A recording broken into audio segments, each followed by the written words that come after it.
Të tjera detaje të reja kanë dalë në dritë nga krimi horror në Golem të Kavajës më 10 prill, ku burri Dogji përsëgjalli bashkëshorten e tij në makinë dhe më pas u vetëvar.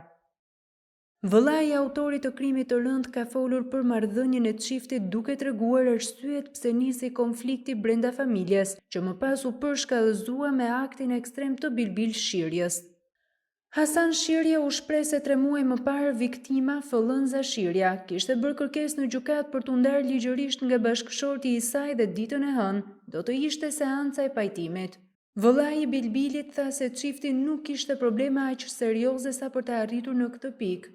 Ai tregoi se gjatë kësaj periudhe Fëllënza Shirja qëndronte tek babai i saj dhe punonte në një fasoneri, ndërsa Bilbil Shirja jetonte në banesën e tij. Sipas Hasan Shirjat, çifti nuk ka pasur probleme nderi apo ekonomike, por vetëm disa mosmarrëveshje mes tyre, ndërsa theksoi më tej se vëllai i tij nuk ishte dakord që të ndaheshin dhe sherrri mes tyre ka nisur për një sallatë. Ai u shpreh se Bilbil Shirja i kërkoi bashkëshortes t'i bëjë një sallatë, por kur ajo nuk pranoi nisi sherrri mes tyre dhe Fëllënza shkoi tek shtëpia e të atit. Hasan Shirje tregoi se çfarë ndodhi më 10 prill dhe si e mori vesh lajmin e hidhur. Ai tha se i vëllai kishte dalë nga shtëpia rreth orës 5 të mëngjesit dhe ishte i biri që e telefonoi, duke i treguar se po digjej një makinë.